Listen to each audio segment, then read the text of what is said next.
मेरे प्यारे बच्चों, आज मैं आपको कक्षा 12वीं का सिलेबस बताऊंगी क्योंकि बहुत से ऐसे बच्चे हैं जिन्हें अभी तक सिलेबस समझ में नहीं आ रहा। तो आप लोगों का ज़्यादा टाइम ना लेते हुए मैं ये वीडियो शुरू करती हूँ। आपका जो प्रश्न पत्र है 12वीं क्लास का हिंदी का, वो 2 खंडों में विभाजित होगा, खंड आ और खंड बा। खंड आ में 48 विकल्पीय प्रश्न यानी एमसीक्यू के प्रश्न पूछे जाएंगे, जिनमें आपको 4 विकल्प दिए जाएंगे और उन विकल्प में से एक सही होगा। तो खंड आ में जो भी आपको प्रश्न दिए जाएंगे वो वस्तुपरक होंगे यानी विकल्प के साथ होंगे, और उसमें आपको 48 प्रश्न दिए जाएंगे, जिसमें से आपको केवल 40 प्रश्नों का ही उत्तर देना होगा। खंड बा में वर्णनात्मक प्रश्न पूछे जाएंगे यानी इन प्रश्नों का उत्तर आपको विस्तार पूर्वक देना होगा। खंड आ में आने वाली जो भी विषय वस्तु है, अब हम उसके बारे में चर्चा कर लेते हैं। तो जो खंड आ है उसमें आपको एक अपठित गद्यांश आएगा। गद्यांश में आपको कोई भी विकल्प नहीं दिया जाएगा, केवल एक ही गद्यांश आएगा और उस गद्यांश में से आपसे 10 प्रश्न पूछे जाएंगे जो विकल्प के साथ होंगे। प्रत्येक प्रश्न का 1 अंक होगा, तो आपको ये सभी 10 प्रश्न करने अनिवार्य होंगे। इसी के साथ इसमें बा आता है। बा में यानी कि 2 अपठित पद्यांश। पद्यांश का क्या मतलब है? यानी आपको 2 अपठित कविताएं दी जाएंगी, कविताओं की लाइंस दी जाएंगी और उन पंक्तियों को पढ़कर आपको पूछे गए प्रश्नों के उत्तर देने होंगे।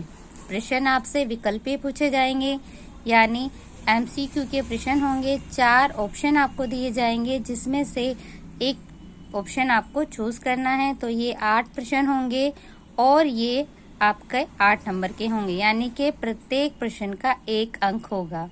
इसमें 2 पद्यांश दिए जाएंगे, जिनमें से आपको केवल एक ही करना है, यानी कि 1 पद्यांश आपको इसमें से छोड़ना है।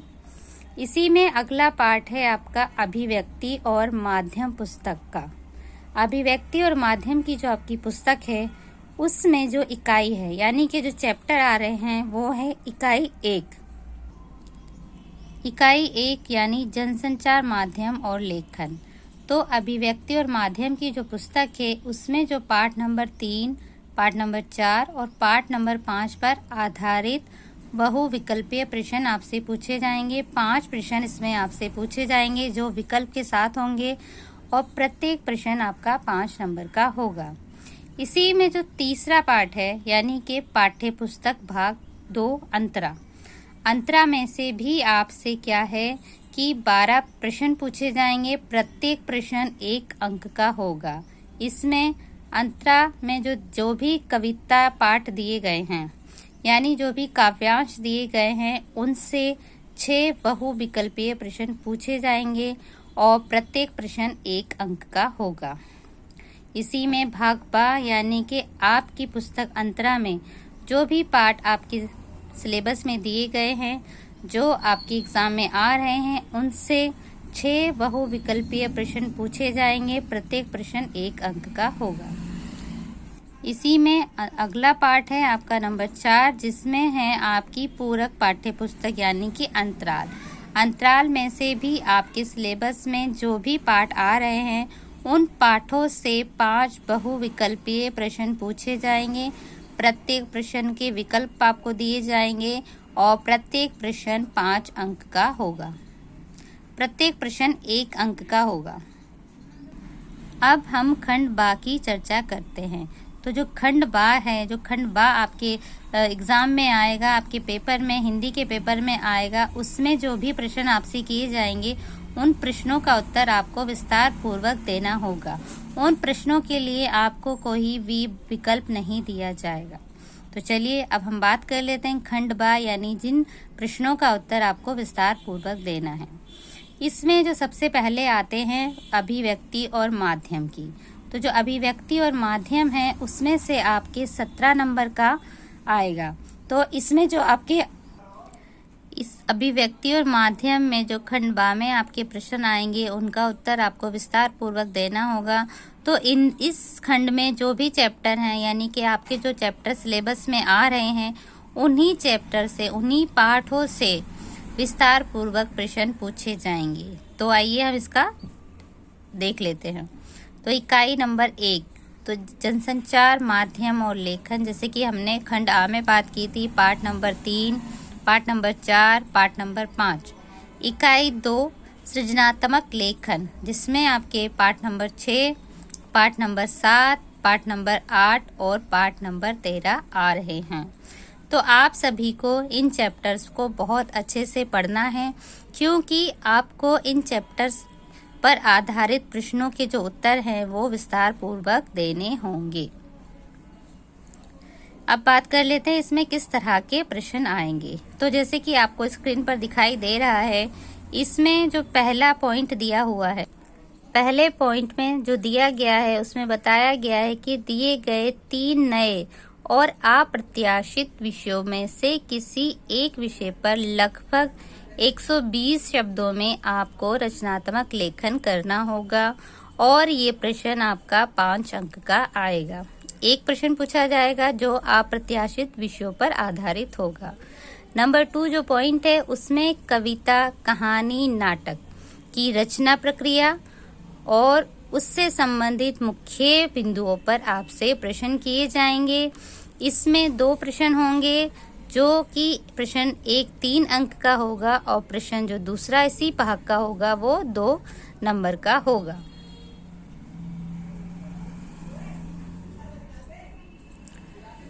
नंबर 3 में जो है, इसमें है समाचार लेखन, उल्टा पिरामिड शैली, फीचर लेखन, आलेख लेखन पर आधारित 2 प्रश्न होंगे।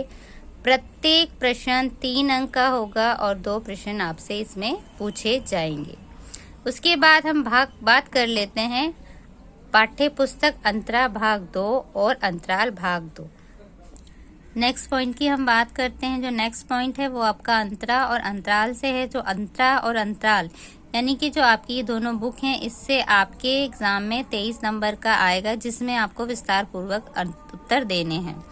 तो इसमें जो पहला अंक है, अंतरा और अंतराल से जो भी प्रश्न आएंगे वो 23 नंबर के आएंगे और जिन प्रश्नों का उत्तर आपको विस्तार पूर्वक देना होगा। तो चलिए हम इसे देख लेते हैं। तो यहाँ पर जो नंबर 1 पॉइंट है उसमें काव्य खंड पर आधारित 3 प्रश्नों में से किन्हीं 2 प्रश्नों के उत्तर आपको देने होंगे। यानी कि जो भी काव्य खंड है, जो भी कविताएं आपके सिलेबस में दी गई हैं, आपकी पुस्तक में दी गई हैं अंतरा में, उनसे संबंधित 3 प्रश्न पूछे जाएंगे और जिनमें से आपको सिर्फ 2 प्रश्नों का उत्तर देना है और प्रत्येक प्रश्न 2 अंक का होगा। इसी में जो सेकंड पॉइंट है नंबर 2, एक काव्यांश की आपको सप्रसंग व्याख्या करनी होगी, जो कि 6 नंबर का होगा और ये एक दीर्घ उत्तरीय प्रश्न होगा जिसमें 2 विकल्प आपको दिए जाएंगे। यानी 2 काव्यांश 2 कविताएं आपको दी जाएंगी, जिसमें से एक कविता का आपको सप्रसंग व्याख्या करनी होगी। नंबर 3, गद्य खंड पर आधारित 3 प्रश्नों में से किसी 2 प्रश्नों पर आपको उत्तर देना होगा। यानी कि इसमें एक ऑप्शनल प्रश्न दिया जाएगा जिसे आप छोड़ सकते हैं। यानी इसमें सिर्फ आपको 2 प्रश्न करने हैं और प्रत्येक प्रश्न का अंक 2 होगा। इसी में जो 4th पॉइंट है, इसमें एक गद्यांश की सप्रसंग व्याख्या आपको करनी होगी, जो कि 6 नंबर का होगा। इसी के बाद अंतराल जो आपकी पुस्तक है उसमें से 3 नंबर का एक प्रश्न आएगा। यानी कि जो प्रश्न है वो लघु उत्तरीय होगा और आपको उस प्रश्न का उत्तर विस्तार पूर्वक देना होगा। तो आई होप अब आप लोग अच्छी तरह से अपने हिंदी के सिलेबस को समझ गए होंगे। बेटा ये जितना भी आपका अब तक हमने चर्चा की है, ये टोटल आपके 80 अंक का पेपर है। 20 नंबर का आपका ASL होता है, उसमें आपकी इंटरनल अभिव्यक्ति आपकी क्षमता को मापा जाता है। जो इंटरनल आपका होता है जिसे हम ASL कहते हैं, उसमें 2 चीज़ों पर आपको परखा जाता है, जिसमें नंबर 1 यानी आ पर श्रवण तथा वाचन कौशल। श्रवण तथा वाचन, यानी कि आपकी सुनने की, बोलने की, समझने की शक्ति को इसमें हम जांचते हैं। इसमें उसके आधार पर आपको अंक दिए जाते हैं। इसी में नंबर 2 यानी बा परियोजना कार्य, जो ये भी 10 नंबर का है, और इसमें आपको हिंदी विषय से संबंधित, हिंदी साहित्य से संबंधित कोई भी विषय दिया जाता है जिस पर आपको विस्तार पूर्वक सर्च करना होता है, खोज करनी होती है, छानबीन करनी होती है और उस पर अपना एक परियोजना कार्य तैयार करना होता है। तो इस तरह से आपका जो हिंदी का सिलेबस है वो 100 अंकों का हो जाता है। तो आई होप आप सबको अपने हिंदी का सिलेबस समझ में आ गया होगा। अगर आपको ये वीडियो अच्छी लगी तो प्लीज़ इसे लाइक ज़रूर करें। धन्यवाद।